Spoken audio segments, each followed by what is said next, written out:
pregadores motivacionais. É isso que se busca. Mas o Senhor busca servos obedientes. Quando lá em 79, 80, o evangelho que eu conheci era esse. O abecedário do mundo, das escolas, é A, B, C, D. O abecedário do crente é o obedecer. Que é uma coisa que no nosso mundo moderno está se tornando uma coisa muito velha, né? Obedecer para quê? Basta acreditar em Deus. Quem disse isso? A única pessoa que acredita nisso é a própria pessoa, porque a palavra não diz isso não. Crer no português é só acreditar. Mas quando Jesus falou nela, a fé exige obediência. Então eu só posso dizer que tenho fé em Deus quando eu amo e guardo os mandamentos dele. Quando eu amo e guardo os mandamentos dele, aí sim eu tenho fé. E essa fé, independente se Deus vai me curar ou não, se vai me abrir uma porta agora de emprego ou não, se vai me dar dinheiro ou não, independente disso, essa fé eu guardo. Paulo guardou nas prisões, Pedro guardou até a cruz, e Estevão guardou sendo apedrejado. Sabe, sendo apedrejado. Tá? Não é essa turminha aí que está trazendo confusão na internet, um falando mal do outro. É o sujo falando do mal lavado. E o evangelho aí no meio que é bom. Quer saber se a pessoa prega realmente Jesus Cristo? É se ele prega Cristo e esse crucificado dentro da igreja. Se for pregaçãozinha motivacional, cuidado. Olha pro tipinho, no caso olha para mim, vocês que me conhecem olham para mim pregando, e vê como é que eu trato a Silvia, vê como é que eu trato o meu próximo, vê como é que eu ajo na rua. Veja assim, fique de olho. Porque Jesus mandou ficar de olho. Tá vendo aí esses fariseus hipócritas? Jesus não falava de todos os fariseus, não. Que esse bando de pregador aí que parece que eles colocam todos os fariseus, todos no mesmo bolo, é um bando de mentiroso. Jesus só falava dos hipócritas, dos fingidos, dos falsos. É desse que ele falava. Mas como o falso falava coisa boa, Jesus falava, tá vendo? Escutem o que esses falsos aí falam. O que eles ensinam, mas não vivam igual a eles. Não ajam como eles. Você vê que é a diferença. Se todo fariseu fosse assim, então a gente vai olhar para um crente e achar que todos os crentes são. É por isso que o mundo acha que que o mundo pega um crente abestalhado, aí pega todos os crentes e joga na mesma panela. É tudo igual. É como eu disse para uma mulher uma vez, ela falando mal de homem, eu fiz para ela, senhora, eu conheço muita mulher que não presta. Isso significa que todas as mulheres não prestam, correto? Ela não, eu falei, então peraí. Quer dizer que a senhora coloca todos os homens na mesma panela e eu não posso colocar todas as mulheres na mesma panela porque eu conheço algumas que não valem nada? Gente, o nosso julgamento ele tem que ser justo. Tem que ser um julgamento segundo os olhos de Deus. Esse evangelhozinho que nós estamos vivendo hoje, ele é um perigo. Ele, na verdade, não é um evangelho da graça. Nem todos. Vamos lá. Eu já disse no começo que tem muitos pastores aí que estão se levantando e estão pregando mesmo a verdade. E vivem ela, tá? Não só prega, não. Vive. Que tem uns pregando que a gente tem que tomar cuidado. É só isso. Toma cuidado. Tá certo? Então, olhem e julguem mesmo. Mas julguem segundo a reta justiça. Viu que não é? Ore por ele. Meu Deus, levanta, dá força, dá sabedoria, dá do seu espírito, para que ele possa melhorar, para que ele possa... É isso que a gente tem que fazer. Porque lá atrás, irmão, já falei isso, eu não sei se todos sabem, a primeira igreja que eu pisei, quando Deus já tinha me dado os dons, já entrei na igreja com dons, antes de pisar dentro de qualquer igreja, Deus me mostrou o pastor em adultério. Eu não tinha Bíblia, eu não lia a Bíblia porque eu não tinha, eu estava desempregado, eu era um garoto de 19 anos de idade, eu não conhecia coisa nenhuma, mas Deus me deu dom. Como eu sou muito, acho que desbocado, sei lá, o presbítero aqui pode falar, Celinha, Bia que já me conhece um pouco, como eu não tenho problema nenhum de falar, lá quando eu cheguei nessa igreja, todos os profetas elogiavam esse pastor. Menos o que eu chamava das minhas mãezinhas, que eram aquelas senhoras já de idade, de oração, que buscavam a Deus de verdade. Elas me ajudaram muito em oração e me abraçavam, porque elas sabiam a verdade. Diferentemente dos profetas que me malharam, que acabaram, quiseram acabar comigo. Do pastor que quando eu entrava na igreja a pregação era só para mim. Ele e a pessoa que estava em adultério com ele, a obreira. Apesar de toda a dor, toda a tristeza que eu senti de achar que estava num ambiente que todo mundo era bom, que todo mundo era santo, eu orava por esse pastor, para que Deus o levantasse, para que Deus o restituísse. Enquanto os profetas profetizavam contra mim, eu passei um mês disso dentro da igreja, que foi algo muito difícil, porque lá era uma igreja que tinha culto, deixa eu tentar lembrar, acho que era quase todos os dias da semana. Eu chegava no domingo de manhã para o culto de jejum e oração, a pregação era para mim. Chegava de noite, a pregação desse pastor era para mim. E Deus falando para mim assim, eu vou provar. Até que um dia o caseiro saiu para trabalhar. E esse pastor foi com o amante dele para o fundo da casa, no fundo da igreja. Só que esse irmão que saiu, ele esqueceu um documento. Teve que voltar. Quando voltou, pegou os dois no ato. Isso foi terrível para a igreja, porque o impacto foi muito forte na época nos crentes. Bom, claro, os profetas olhavam para mim, não sabiam o que falar, porque segundo a profecia deles, segundo o tal espírito que estava na vida deles, né? O problema era eu. Quando isso veio à tona, alguns desses profetas vieram me procurar. Irmão, começaram a falar mal do pastor. Pois é, os mesmos profetas que foram usados por Deus, foram os mesmos que começaram a falar mal do pastor. E na época eu já tinha 6 meses de crente já. Eu olhei para eles e disse assim, nossa, que crentes que vocês são. Eu estou orando para Deus levantar ele, eu não quero que Deus faça nada com ele, não. Eu falei, eita, vocês são muito esquisitos. Então, se um dia você pensar em vir falar comigo para condenar alguém, eu vou te chamar de esquisito. Porque o nosso dever é orar. A Celinha está aí, ela me conhece, a gente conversa. Eu procuro falar o quê? Não, agiu assim por causa disso, agiu assim por causa disso, está aprendendo, tem que aprender, tem que viver, tem que passar, tem que dar lugar para Deus, porque é o que a gente tem que fazer. A gente está aprendendo, então a gente tem que dar lugar para Deus, a gente tem que eliminar o eu dentro de nós. Se nós não eliminarmos o eu dentro de nós, fica perigoso. Ah, mas Deus opera na vida, Deus opera por causa do nome de Deus, não por causa do nome da pessoa. Para com isso. Se tu não é um servinho de Deus, que Deus vai operar por tua causa, não. Deus opera pela causa dele, pelo nome dele, porque ele é fiel a nós, mesmo, como diz a Bíblia, a gente sendo infiel. Tá? Aí Filipenses 2,12 diz assim, ó, deixa eu ler aqui.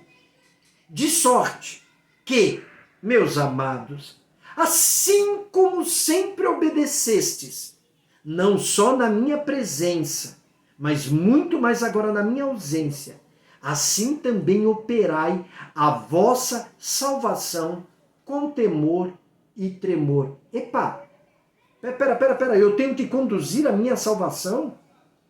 Quer dizer então que uma vez salvo, salvo para sempre? Não é bem assim?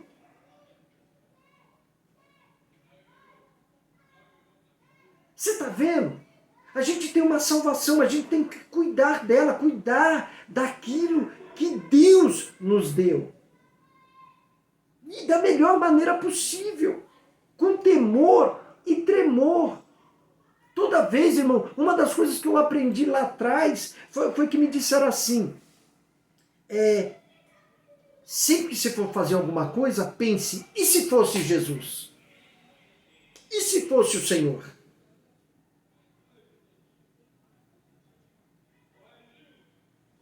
Então, pela graça nós fomos chamados, né?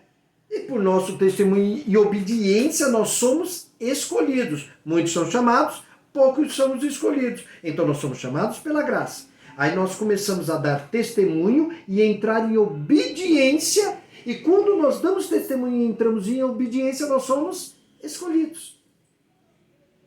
Estão entendendo melhor agora aquela história de muitos são chamados, mas poucos são escolhidos. Oh, porque Deus chamou a muitos, mas nem todos serão salvos. Calma! Nós somos chamados, muitos foram, mas somente aqueles que têm testemunho e obedecem e entram pelo caminho da obediência, esse será escolhido. Como é que você vai escolher uma pessoa ainda meio rebelde, desobediente, nécia? Quantos nécios na igreja? As igrejas estão pegando qualquer um, estão jogando a laço para fazer de obreiro. Estão jogando a laço qualquer um obreiro. Sabe lá, prega lá, Deus vai te usar. Ô pastores, ô dirigentes de igreja, se tiver alguém, se alguém vai me ouvir que eu não divulgo o vídeo mesmo, mas se você pretende ser, deixa você de ser nécio. Obreiro se prepara, não se cata no laço e joga em cima do altar, não. Jesus não catou Pedro no laço, Mateus no laço, ele não catou ninguém no laço. Vai lá! Não! Andava com ele ensinava, ele dirigia, ele mostrava como fazer, ele mostrava como ser uma pessoa melhor. Foi isso que Jesus fez. É por isso que nós temos obreiro que pelo amor de Deus, aí já prova quem são os pastores, quem são os dirigentes. Aí já prova quem são os líderes. Se os obreiros são assim, imagina os líderes. É isso. Nós temos que pegar aquelas pessoas, procurar preparar os que querem o caminho da obediência. Eu já falei, se fosse eu, hoje eu não dirijo nem quero dirigir igreja. Mas se eu dirigisse uma igreja, mas nunca que eu teria obreiro assim. O cara podia falhar, que nós falhamos. Mas eu jamais pegaria um obreiro e jogaria lá. Vai lá. Não, eu ensino. Eu mostro o caminho. Eu sento para estudar com a pessoa 1 hora, 2, 3, 4, 16 horas se for necessário. Eu faço isso. E eu tenho prazer de fazer isso. De preparar. Colocar uma pessoa preparada. É a mesma coisa que pegar a Bia agora. Tem como a Beatriz agora ainda está terminando o seu estudo. Ela está entrando numa fase muito difícil da medicina agora. Ah, pega ela, joga ela lá para fazer. Não dá, né? Não dá. Agora na Bíblia não. O pessoal acha que é assim. Não, pega aí. O que você leu? Ah, eu li aquele versículo, vinde a mim todos cansados. Ah, você leu, então vai lá pregar. Como assim? Aí pega criança para pregar. Ai, Deus diz aqui, eu estou perguntando se usa uma criança. Aí você ouve criança, porque a minha vida toda, mas o cara tem 7 anos, 8 anos de idade, que vida toda que é essa? Que vida toda que é essa? Não passa de um papagaio de repetição. Que ouve essas pregação aí, que os outros berra para dizer que tá cheio. Cheio do quê? É uma carroça vazia. Sabe, uma carroça vazia. A gente tem que se cuidar. Nós temos. Eu fui criado numa igreja que eu também berrava pra caramba. Eu chegava a perder o fôlego, Celinha, quando eu pregava. Abria aquele bocão velho. Eu perdia. Por quê? Porque eu estava vazio. Mas eu acreditava que aquilo lá tinha que ser feito. Porque eu via os outros fazerem. Até o dia que a Bíblia veio parar na minha mão. E eu comecei a ler. E entender muita coisa. Quer ver? Mateus 7, 21, 27. Aí eu vivo falando, gente, procura ler com ponto e vírgula. Nem todo que me diz, dois pontos, Senhor, vírgula, Senhor, entrará no reino dos céus, vírgula. Mas aquele que faz a vontade de quem? De meu Pai. Engraçado, Jesus vive jogando para cima, né? Meu Pai, o meu Deus, o vosso Deus. Existe uma hierarquia que está nos céus.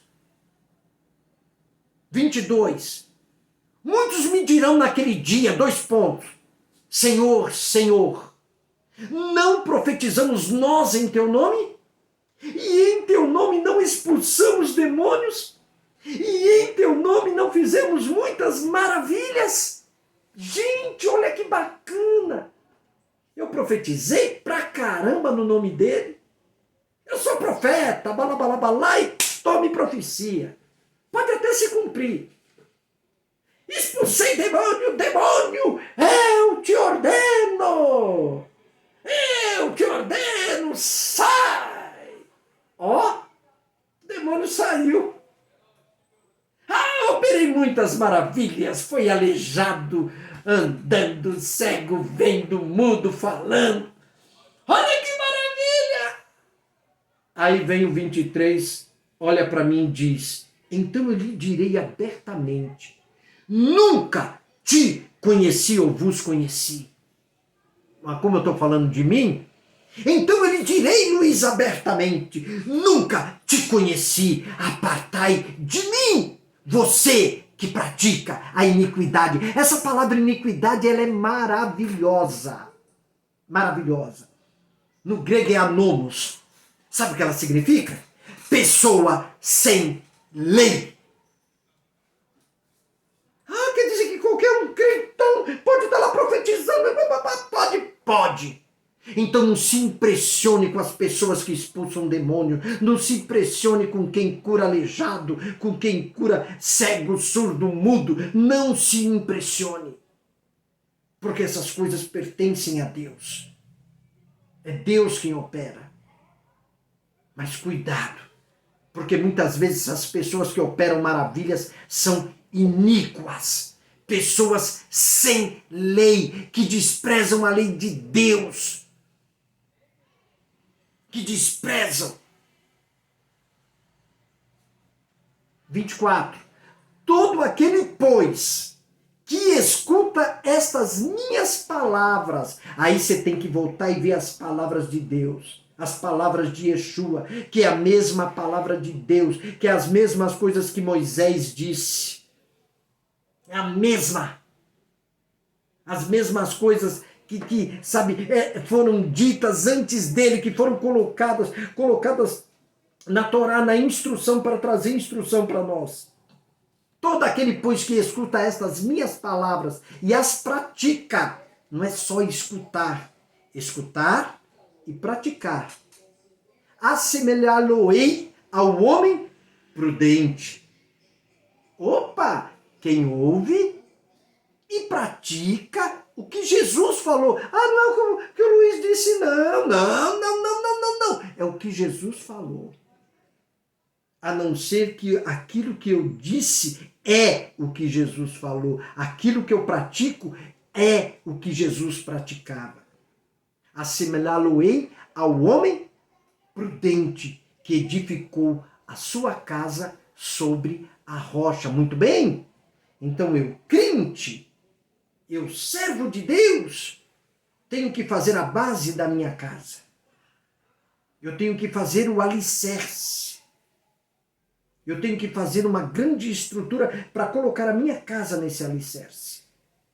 Aí depois que eu fiz o alicerce, aí eu começo a edificar a minha casa. Aí vamos lá. Que alicerce tem um crente de 1 mês? Que alicerce tem um crente de 2 meses? Oh, mas ele falou em línguas estranhas, ele já deve ser pastor. Ah, vai caçar o que fazer. Vai caçar o que fazer. Vai falar essa abobrinha para outro. Ah, mas ele profetizou, ele pode ser obreiro. Ah, para com isso. Oh, você viu a voz dele, como canta. Oh, Deus o usa poder. Para. Voz é dom natural, não é nem dom enviado do céu. Seria se fosse para mim, que sou ruim que só para cantar. Aí eu vou olhar para cima, oh Deus, tem misericórdia, dá um domzinho do canto aí para mim, que eu sou ruim que só. Mas as pessoas têm esse dom naturalmente. Pega aí no mundo, você vai ver gente aí com voz maravilhosa. Voz maravilhosa. Isso é dom natural. Continuando, 25. Depois de eu ter feito o alicerce, de ter edificado ali, e veio a chuva, e correram rios, e assopraram ventos, e combateram aquela casa, e não caiu, porque estava edificada sobre a rocha. O homem era carpinteiro, mas estava dando ensinamento de pedreiro aí, ó. Ele era carpinteiro. Mas olha aí. Quantas casas talvez ele também não viu ser edificada? Porque como ele era carpinteiro, quem fazia os telhados? Quem fazia os móveis? Tem gente que acha que Jesus era um bobalhão que não fazia nada da vida. Era esses crentinhos aí que fica dormindo até meio-dia, depois chega na igreja, irmãos, orem por mim, eu estou fazendo uma campanha para Deus abrir a porta de emprego, eu oro de madrugada, eu subo aos montes, aí dorme até meio-dia, 1h da tarde, não dá tempo nem de ir procurar um emprego, né? Entendi. Jesus não era esse tipo, não. Jesus levantava cedo, pegava as ferramentas e ia trabalhar. Esse era Jesus. Esse era o Deus, é o Senhor, o Messias que nós servimos. Então ele devia ter a mãozinha dele, devia ser meio calejada, né? Não era lisinha que nem a minha, não. Eu não sei nem por onde começa a pegar o serrote. Claro que eu sei, é pelo cabo. Mas o que eu faço com ele? Sei lá. Se eu for serrar, que eu já tentei, sai tudo assim. Mesmo com uma linha. Eu tenho que ir bem devagarinho. Eu vi meu tio que era carpinteiro, ele serrava, ele punha o dedo assim, fazia uma linha reta, não muito grande, mas às vezes coisa pequena, ele só punha o dedo, ele não pegava nada ali, e passava com o dedo, vinha aquela linha restinha. Falava, rapaz... Ou você acha que Jesus tinha mãozinha delicadinha de tocar piano? Não, meu. Era serrote, era martelo, era machado. Era formão. Agora imagina ele naquele sol escaldante. Ele não era um preguiçoso vagabundo, não. Sabe, não era isso, não. Ele era diferente. Ele mostrou como fazer. Agora, 26. Mas aquele que ouve estas minhas palavras e não as cumpre, compará-lo-ei ao homem insensato, que edificou a sua casa sobre a areia. E desceu a chuva, correram rios, sopraram ventos e combateram aquela casa. E caiu, e foi grande a sua queda. Você está entendendo agora porque muitos desviados? Às vezes eu nem os culpo. Mas eu fico olhando, eu vi muita gente desviada e quando eu conversava com ela sem estrutura, ela não recebeu daqueles que deveriam cuidar de suas almas o cuidado devido. Elas não receberam. Esses líderes espirituais, ou como é que é? Como é que fala, Celinha? O líder espiritual que todo mundo gosta de falar. Você lembra? Me fugiu agora. Estou tentando lembrar. Está tentando lembrar. O seu presbítero, a Bia, aí lembrar, mas tem uma palavra aí que o pessoal usa aí para líder espiritual. Sabe? Você tem que ter um líder espiritual. Eu esqueci como é que fala. Eu até preciso que olhem por mim. Mas será que esse cara, ele vai estar 24 horas por mim? Será? Como é que é, Bia? Intercessor? Não é intercessor. O presbítero, sabe, presbítero? Fala aí. Tem um que fala dentro que está debaixo de uma cobertura, né? Cobertura espiritual, isso aí. Obrigado, presbítero. Tá com uma cobertura espiritual. Olha, gente, dependendo da pessoa, eu não quero ele me cobrindo, não. Me desculpa aí. Me desculpa aí. Essa história de Supremo Pontífice é uma coisa meio preocupante. Eu não, a minha cobertura espiritual vem do meu Deus. Eu sei que eu preciso ter pessoas orando por mim, mas ai de mim se eu não orar por mim. Ai de mim. Ai de mim. Porque, olha, quem é que te cobre? Tá bom, vamos lá, uma igreja de 20 mil membros. Você acredita que o pastor lá, o cidadão da cobertura espiritual, vai estar orando por você no meio desses 20 mil aí? Vai falar exatamente o teu nome? Aí já pensou esse cidadão dobrado? Olha, Senhor, eu sou o cara que vou dar cobertura espiritual para 20 mil membros e eu vou falar o nome de um por um todos os dias. Pode falar, presbítero. Se for assim, é melhor a gente pedir para o Papa, né? Isso aí. Isso aí. Ele é o representante. Sim. Ele representa Deus na Sim. Terra, né? Mas essa palavra aí, Supremo Pontífice aí, isso aí veio lá de Pérgamo, tá bom? Sabe de onde veio? Veio lá de Pérgamo. O primeiro que foi instituído foi o imperador romano. Isso vem lá de Pérgamo. Sabe do quê? De uma seita que não tinha nada a ver com Deus. De uma coisa que não tinha nada a ver com Deus. Então a gente tem que cuidar da vida da gente. Eu vou tentar aqui com você